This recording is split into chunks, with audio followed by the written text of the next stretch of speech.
are charter schools that tend to be more conservative that are not going to be comfortable with some of the information that they're required to teach now.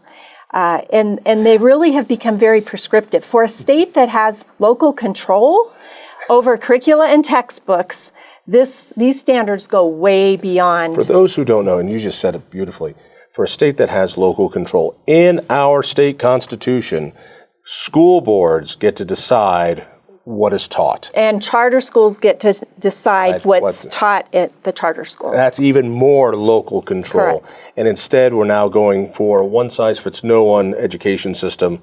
And it's not on thinking. It's not on reading. I mean, you tell me these things, and I just want to scream and say, teach my kid to read. If you can teach my kid to read and to research and to argue, then we can. She'll be fine when she grows up. She can learn all this stuff and come to her own decisions. Yeah, but only in 2019, 41.3% of our third graders were reading and writing at grade level. That's almost repeat that one again. 41.3%. That's almost 60% of our state third graders do not can't read or write at grade level. But we have time to teach about. But they know to feel guilty about the first Thanksgiving. Yes. So one of the very few things that really was great about COVID was parents got to see what their kids are actually being taught with remote learning. And it opened up a lot of eyes around the country, particularly here in Colorado, and trying to figure out how they decide what gets taught, how much room they have. So, Kyle Walpole, see, I knew I could do it. Social studies teacher, thanks for being here. And of course, Pam Benigno from our Education Policy Center. Let me start over here. How do we decide, how does the government decide what gets taught to our kids in government schools? In government schools, and that includes all the public schools, including charter schools and all of the options, in our state constitution, school boards have the right to determine instruction. So in the state of Colorado, the state does not adopt textbooks or curricula of any kind. However, we do have academic standards for most of them, if not all, of the major subjects. And they do give some guidance so the to schools. The state legislature kind of sets that up and says, here are the things that need to be taught. You school districts, you figure out how to teach them? Well, there's an in-between. The legislature has said, we're going to have academic standards in these particular areas. And then the Colorado Department of Education, really the State Board of Education, an elected board, is charged with adopting those standards. Okay. So there's processes, and that's what we're going to talk about today. So out of curiosity, as a teacher, do you get a lot of freedom to teach what you want to teach, how you want to teach it? Or is this a fill in the blanks? Yeah. This is what you have to do. Here's your instruction sheet to instruct the others. What I have seen from different schools and in different districts where I've worked is that you're supposed to follow the standards, and there are teachers that do. Many teachers will do their own thing. Unfortunately, that's becoming far more common that I've noticed in classrooms, particularly in social studies, even English classrooms, where there are specific standards of books they're supposed to use, and teachers will choose their own to have their students read. The same is very much true in the social studies programs. So they're there. I think that quality teachers will review the standards and try to align their teaching to those standards in the classroom. Reason I ask this, I just want to set the stage because things have changed a little bit. Yes. And now something's going on.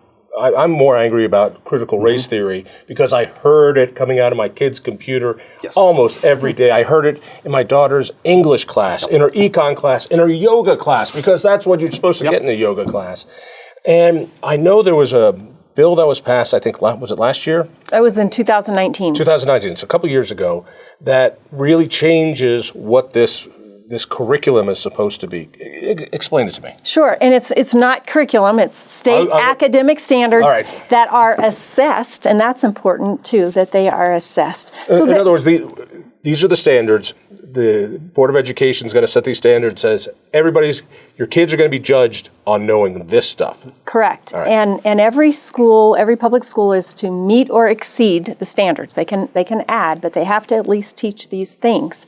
So there actually have been several bills that have influenced standards, social studies standards. And let me just explain. Social studies includes geography, economics, financial literacy, history, and civics. Okay. So there's more than just history there.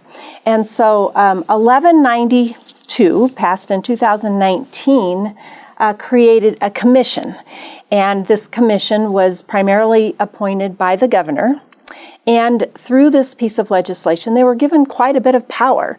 In fact, they were given the power to influence our state standards and to also give advice, work with school districts to put on forums at least once every 6 years, and to provide information for them to use in the classroom.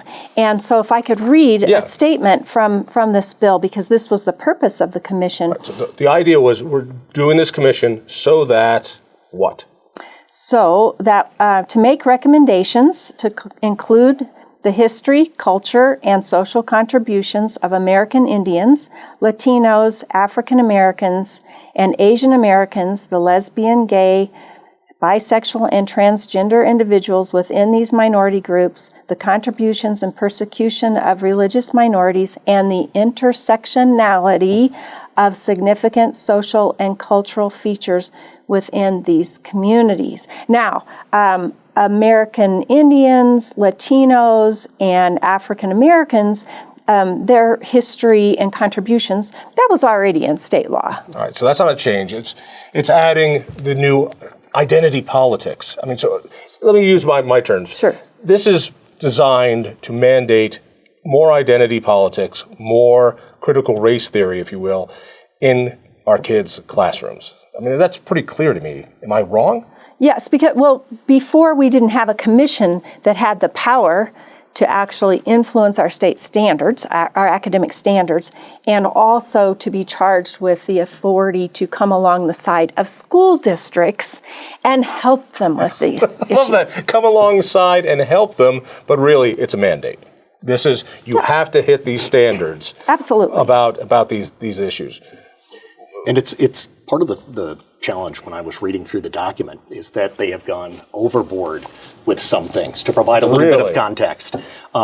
The Declaration of Independence is referenced six times. Referenced in what? In this act Social. in 1192 right, so with the revisions. So this is the bill that passed. Yeah, he's talking about I'm talking about the standards revisions. So the standards are the standards Correct. that our kids are being taught. Correct. You saw what they put together. Yes. They being, and it's 145 pages of these are the committee. revised. This is recommendations for revisions of ours. These have not from been the commission. Yes, but then also the Social Studies Committee, Standards Committee, looked at the recommendations, and then they chose from the commission, and then they're going to go to the state board for approval. You understand and the revisions. problem with socialism is there's too many damn meetings, and so only socialists can keep up with. All right, so they've infused all these different points of view. They've got these recommendations from basically through this process. Yep. And you said something about the Constitution. Yeah, one of the things. I'm a big fan, by the way. Yeah, well, the Declaration of Independence, for instance, when you look at I hate within the whole document. It was written by a bigot, so therefore it's awful. It is mentioned only 6 times in the entire 145-page document, and that covers all those different areas that our that social Pam was studies, referencing. our histories, our civics. 6 times. Whereas when you look at in the Bill of Rights 3 times. So kind of important, it's only there 3 times. Compare that with LGBTQ, that term appears over 32 times in the document, and Indigenous peoples 68 times. So part of what I've seen over the past 2 decades in education is the pendulum is swinging so far to the other side that it's not taking things in perspective either. Well, you just hate LGBTQ folks and you hate Indigenous people, and this is triggering you. Is it wrong to put some of these parts of our history or quality education, and for a social studies teacher, you're already including minority groups, diverse peoples, etc., with your study of history, with your study of civics, the development of the country. Those things have always been there. And it is as though now they are trying to not only make sure they're there, but we're going to get rid of something else to do that. And that's where I see a troubling aspect with where things are moving in that regard. As a survivor of a Catholic parochial school, and I do mean survivor, I remember Mrs. Ronaldo, my 7th and 8th grade teacher, taught civics. I forget what it was called. I learned about the Constitution. I learned about each amendment. I learned about the articles. I learned about how elections work. Yep. I learned about supply and demand and economics in 7th grade, and it stays with me. I mean, that the teaching she gave me rings to me today, some million years later. So I'm suspecting what's going to come out of this isn't going to be Mrs. Ronaldo's civics class. Well, probably not. Let me give you a few examples. Since I'm a former elementary school teacher, I'll give you a few first grade examples, and then Kyle can talk about high school. All right. So again, this is coming out of this commission process from the bill. This is the revision. These are revised standards, and we need to have people make public comment on it, and that's one of the reasons. So in other words, we're here today. if people are watching this and they like what you say, you should contact the state, and you'll tell them how to do that, and say, "Boy, that's just terrific." But if it angers you, maybe you ought to do the same thing. Correct. And say it's not so good. All right. That's what are we teaching our first graders? People on both sides.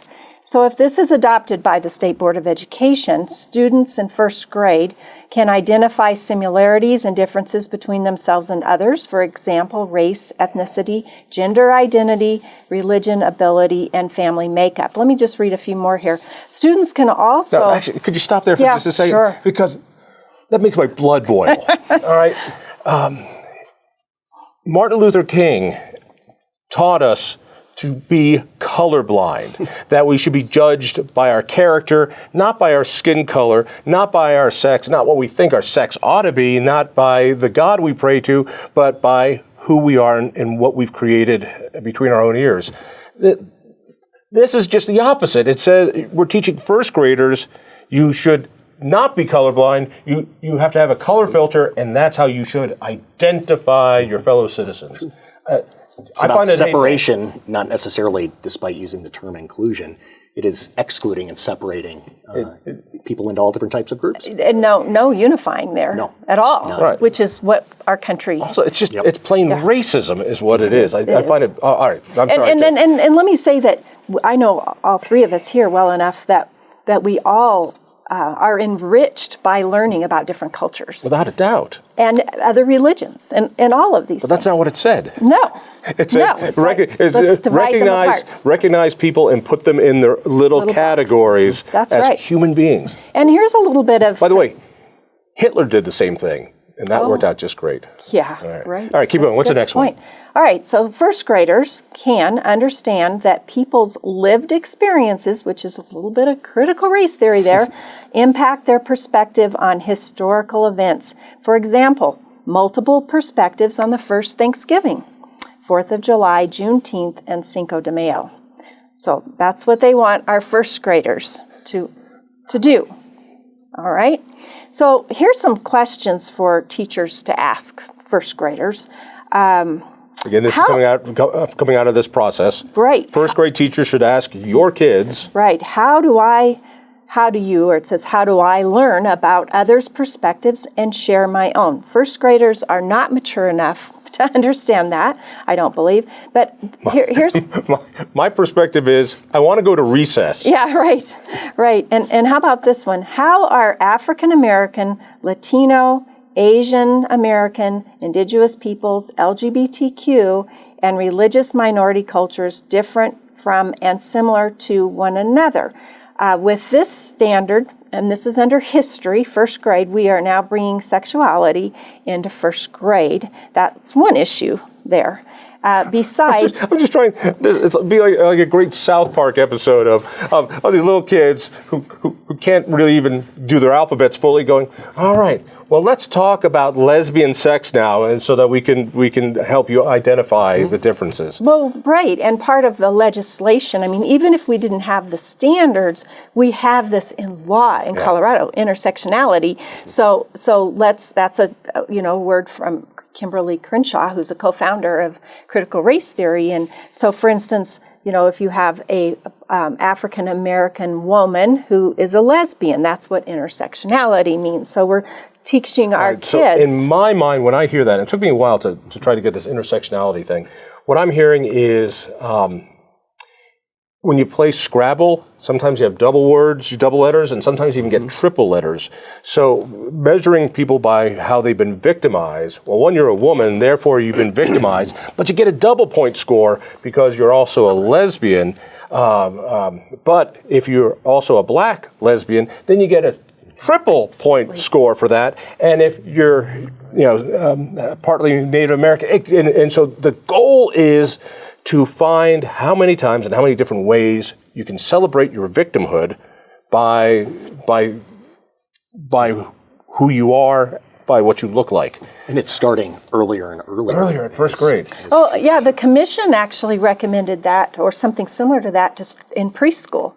But see, now that's the commission established by 1192. But the Standards Review Committee said, well, we'll start it at first grade. Of course. Hey, since I know anytime anybody's watching any of my videos that they're, they've always got their finger on the remote control ready to go to, reruns of Jake and the Fat Man. So really, if people are upset by this, where do they go? The message is you don't just have to take it. You can actually weigh in on this because they're taking public input. Absolutely. Where do people go? Yes. So the best way is... We'll hit this again. Okay. Google Colorado Department of Education. And on their homepage, I believe it's in purple, you'll see it, and it explains the academic standards, public comment.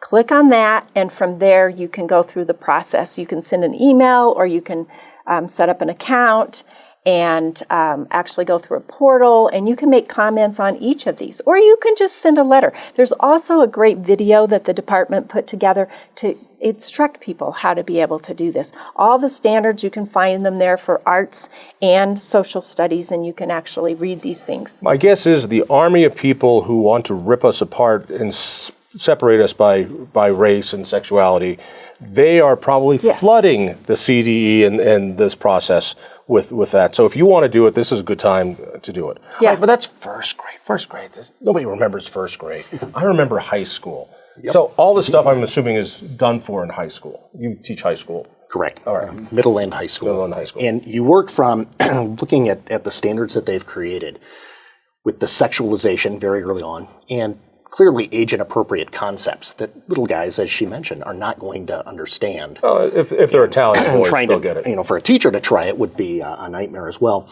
Then up through middle and high school with the standards, you start to see more and more of not only sexualization continuing, but you start to see the infusion of critical race theory and of advocacy, and actually trying to put into the standards that students will become advocates of some of these particular things.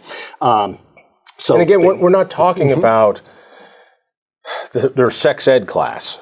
Correct. We're talking about history. Correct. And geography and civics. And economics. Yep. Incredible. All right. Well, give me some meat on that. Yeah. What does that look like?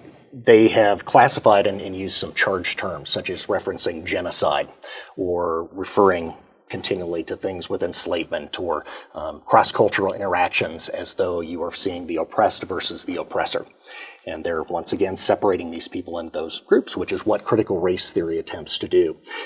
They then, for instance, there's one in a high school standard to explore the role of government in dealing with economic crises. So this is an economic standard.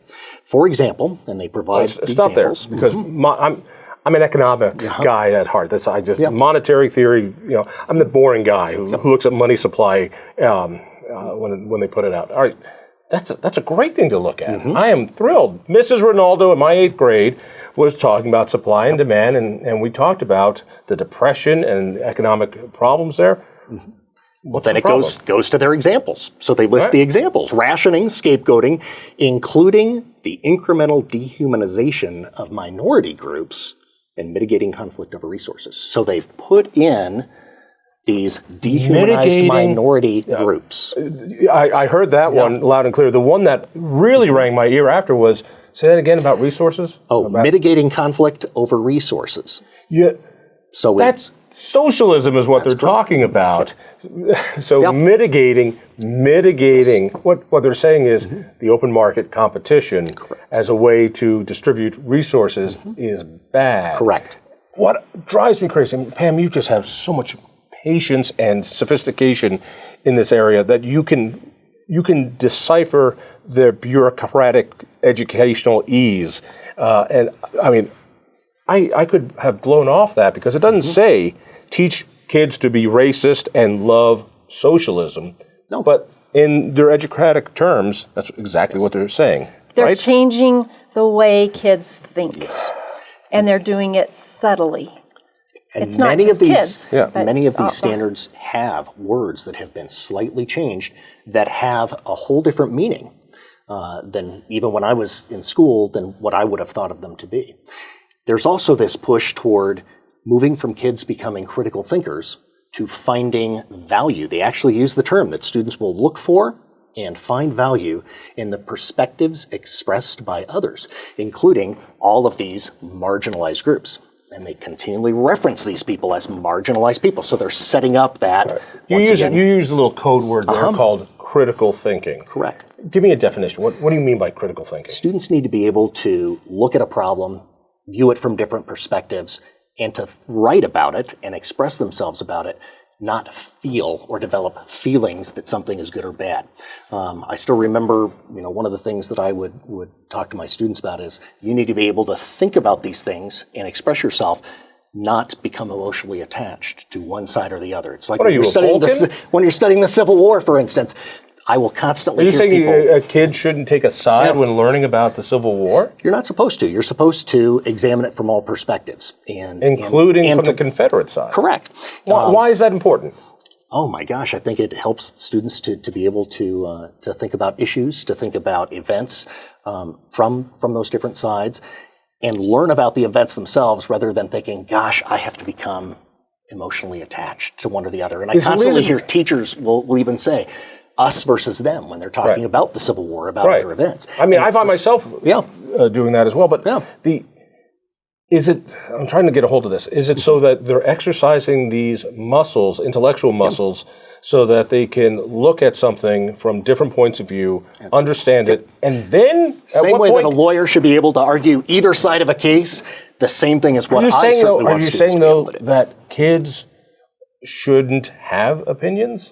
I think they're great, and then being able to defend their opinions and their when can they get emotional about it? Oh gosh, I think that there are some topics that you can't go through without getting emotional when you're looking at certain things with the Holocaust, or when you're looking at certain issues where there might have been an accident, or 9/11, for instance, or slavery. That slavery. Issue is. I remember teaching about 9/11, and students became very emotional when they experienced that, some of them for the first time, seeing what actually happened.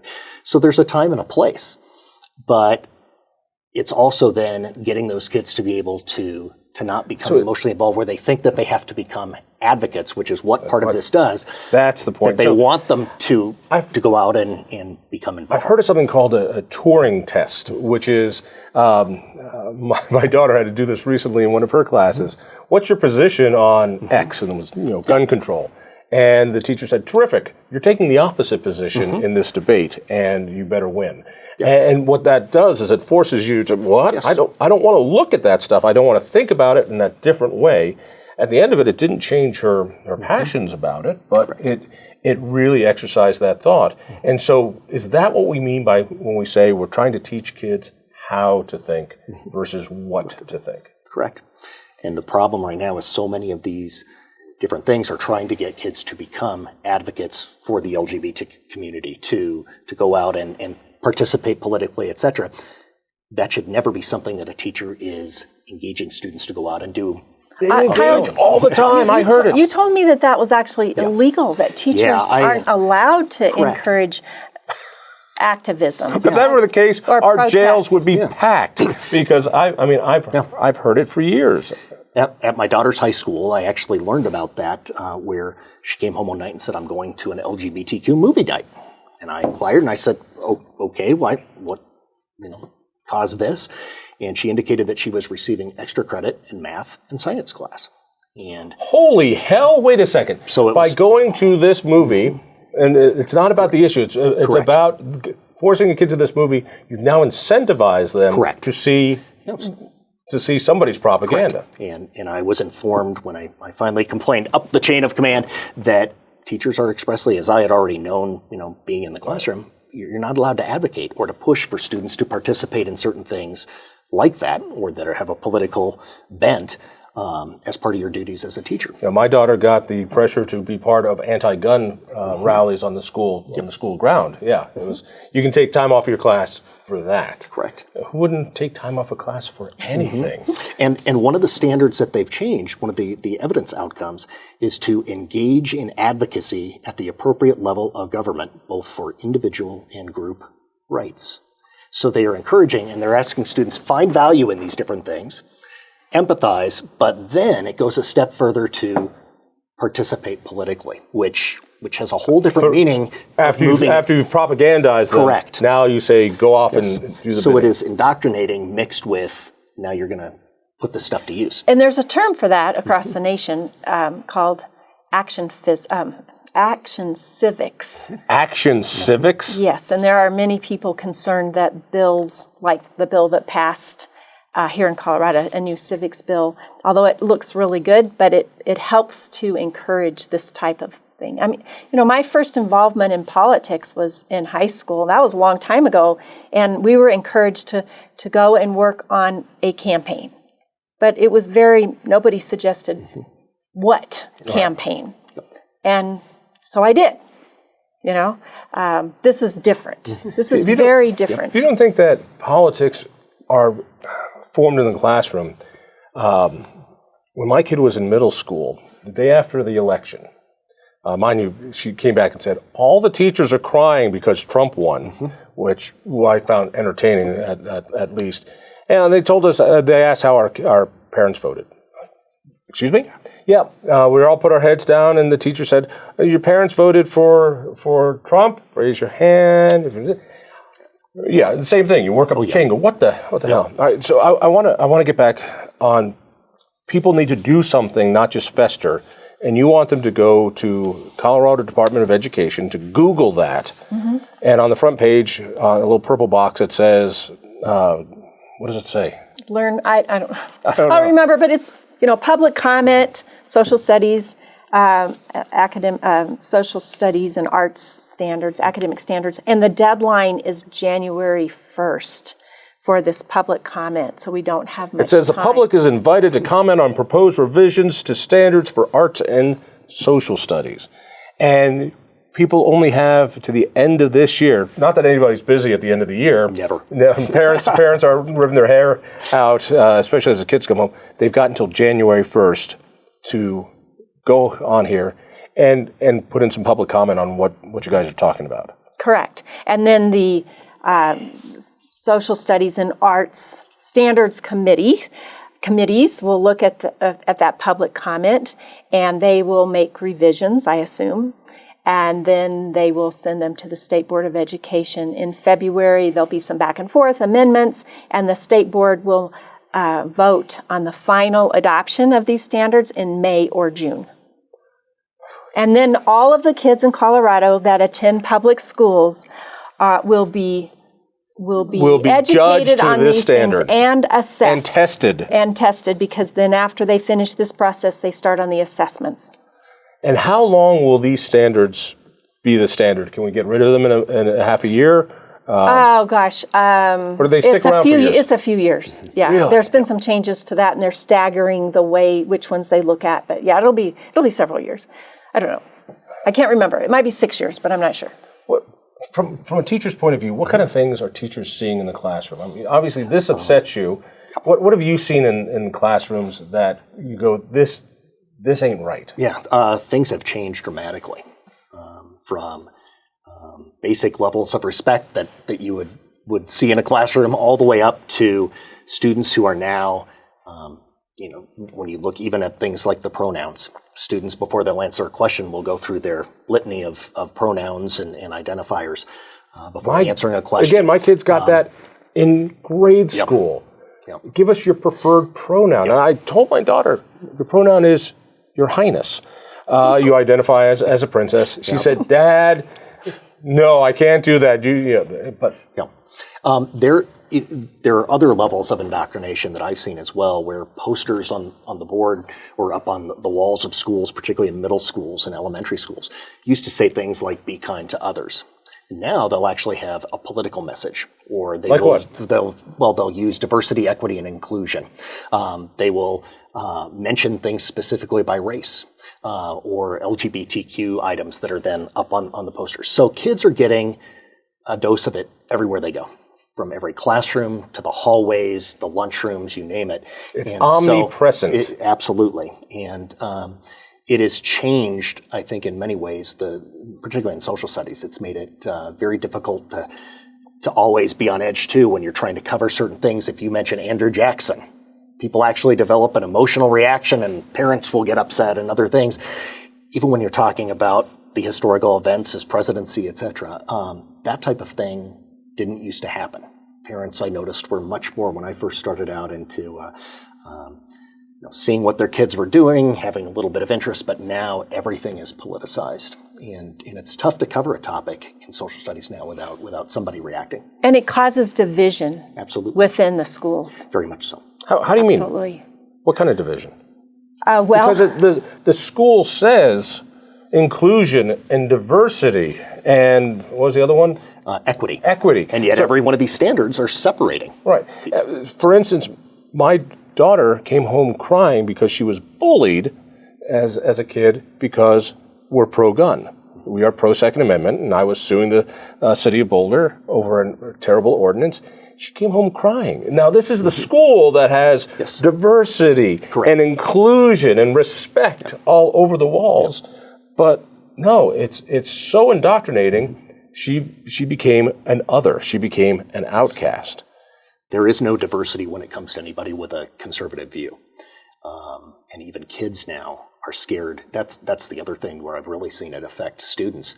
They do not wish to say certain things when you're having a discussion on gun control or when you're having it on even historical battles or other things. They don't want to come across as though their family has guns or that they like to target shoot or whatever it might be, or that they hunt. Or other conservative political statements for fear of what the repercussions are. And do they not see the hypocrisy that we've done so much, I think, really good stuff for gay and lesbian kids? Could you imagine? I've got gay and lesbian family members, and when they came out way back when, it was not easy. They were in a closet, and now I've got a cousin who tells me, I didn't have any damn support groups in high school. Why are these kids? But it's good that we're more inclusive. That's a terrific thing. But what we're doing is taking other people. You're a gun owner. Maybe you voted for Trump. Maybe you did that. And we're shoving you in a closet. You have to shut the hell up if you want to survive this education. That's horrid. It's changing. One of the things with education is essentially communication as well. We're teaching kids how to communicate their thoughts, how to read, all these different forms of communication. And one thing that I've seen that's the most devastating is that the way in which we communicate and that students are learning to communicate with each other or even with their teachers is changing for some of those same things. Just like your daughter was afraid to mention things in the classroom, that's stifling that communication. And that's the unfortunate aspect. And those other kids are losing out. Correct. Because that conflict, I mean, in a very, very healthy way of having those discussions in class, sharpen people, sharpen your skills, sharpen your thinking. Well, and that's part of that with critical thinking. You used to ask students, argue your point or back it up with facts when you're making an argument. Now, students feel more inclined to back things up with their feelings. And you've seen this absolutely, as a teacher. All the time. And I've even said to students, I'm not interested in what you feel about this issue. What are your thoughts and what's the evidence? Well, one of the things that I've seen that's caused division, and there's a particular school in Jefferson County, and I had come in to be in this particular parent meeting, and there were read aloud books that teachers would read to the kids, kindergarten, through third grade, and various books that, about little boys wanting to wear dresses to school, and the prince and the knight getting married, and those kinds of things. Uncle Bob and Uncle Joe getting married, and these are being read aloud to the kids. And there were about, according to what the parents have told me, because they had done a survey, about half the parents were supportive of those books, and half weren't. And so that kind of thing is causing a division, friends all of a sudden were fighting over, should we have these books? They didn't have any choice if they had those books in their school. Right. And I get part of it in that, there are a lot of gay couples who have kids. Well, our first couple here in Colorado have kids. And so this is something kids are going to see. It reminds me a little bit in the 70s when we started talking about divorced people, and there started to be a divorced person in a TV show or something, because everybody stayed married forever up until the 70s, apparently. And so, is that a bad thing, or is that a good thing? Well, I feel like it's a parent thing, that parents have the right to make decisions of when their children, especially young children, learn about divorce. There was a divorce book that was upsetting one parent because it was being read in kindergarten, a little story book, I think you were telling me, and the poor kid was really hit by it, because you talk about something that you want to scare a kid, but the idea that parents are going to abandon you. We've got a couple of bears, this happy little family, and Daddy comes in one day and says, Mama and I are getting a divorce, and then the next page is Daddy's packing his bag. So little 5-year-olds are going to be going home and wondering, when is Daddy going to pack his bag? It's terrible. It's terrible. So parents need to have control over these kinds of things. The government, I used to avoid calling them government schools, but I think I'm going to start doing that again, or not again, but now, because the government has decided that they know better, and that our children need to learn these things. They need to learn about sexuality at kindergarten and first grade. Well, if we had real school choice, and you could send your kid to any school, and you had different curriculums, that parent could send their kid to a different school where they learn this in first grade, and somebody else could go someplace else. Absolutely, I agree, and that's what I have said before. Is if you want to have schools, choice schools, not the neighborhood schools, but charter schools that focus on these types of issues. And they can still be government schools. They can. Charter schools are public schools. That's right. And there are charter schools that tend to be more conservative, that are not going to be comfortable with some of the information that they're required to teach now.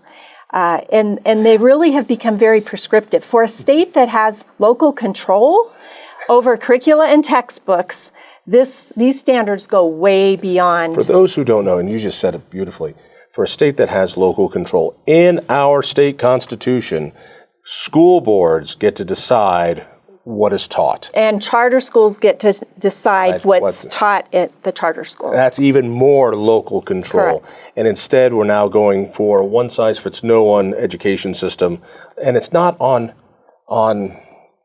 thinking. It's not on reading. I mean, you tell me these things, and I just want to scream and say, teach my kid to read.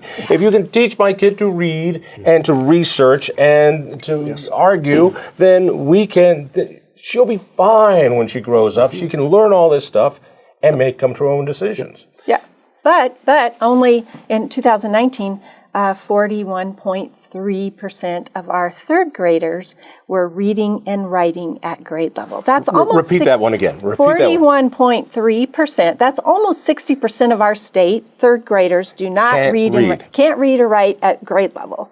But we have time to teach about. But they know to feel guilty about the first Thanksgiving. Yes. Well, that's going to help them out a lot in real life. All right, well, let's wrap this up. I want to put out my prediction. I remember when Ronald Reagan made Martin Luther King a national holiday. And this was a big deal, and there was a lot of celebration about it. And Martin Luther King's message is now an anathema to what is being taught here. And as people and ideas get canceled, you can't talk about it. I believe in the coming years, Martin Luther King himself will be canceled. That he, like all the other historic figures who are evil and terrible because, for whatever reason, he will do that. I think, to go further, when the FBI releases the surveillance that they have on him, Hoover bugged his hotel rooms, there are rape allegations, there's abuse allegations, that will be the hook they use to demonize Martin Luther King. But that's not the reason. The reason is it is anathema. It is opposite of what they're teaching now. He wanted a colorblind society, and this peaceful. And peaceful. Well, and this movement is all about ripping people apart and identifying them first by their skin color. The new person who they are going to, that used to be Martin Luther King, all the way up when I was in school into what I was teaching up until recently, with Martin Luther King, has been replaced now with Nelson Mandela. And he is seen as the new icon that the civics books are changing to, that the articles that they're having students go to get information about a significant historical black figure. It's Nelson Mandela now, who they're using. Who was a socialist. Actually, he was a communist. And used violence. Right, and used violence. Correct. But when he was released, he actually did a lot to bring people together, black and white. Correct. So is he the new Martin Luther King? Is that a bad thing? That's the question. But it's the challenge too is when you're looking at a U.S. civics class, and that's who the go-to is. Somebody who wasn't even from or representing individuals in the United States, but they're using that model. We want to learn about Gandhi as well. We also need to learn about Hitler as well. True. History is history. Correct. All right. One more time, make the plea. All right. Because this is important, because it's your... And by the way, my kids are getting past this. So there's a real sense that if you don't have kids, not my worry anymore. The next generation coming up that's going to be running the government will be these kids. So Google Colorado Department of Education and look on the home page there. In purple, it'll talk about social studies and arts academic standards, and to make public comment, click on that, and you'll be directed through how to make comments. Deadline January 1st. The other part of this, by the way, and the left understands this so much better than the right, that when you do public comment, usually it can fall on deaf ears, absolutely, but it becomes a public record, and they have to keep it, and it becomes evidentiary in the future. So it's not for nothing when you write down this comment. It allows the Pam Benignos a couple of years from now to go, look, people warned you about this, and you ignored this. And so it's important to do. And it's important to do by the end of this year, Correct. 2021. That's right. And if you're watching this and it's 2022, you can still make noise. But You can. Call me. Call Pam. And I'll tell you how to make noise in 2022. You are so great at that. Kyle, thank you so much. Thank Pam, you. as always, thanks. Thank you. If you enjoyed that conversation, by all means, click one of these other great programs. We have the best conversations with the most fascinating Coloradans. And subscribe to our channel. Just click down below and hit that little bell button too. You don't want to miss a single show.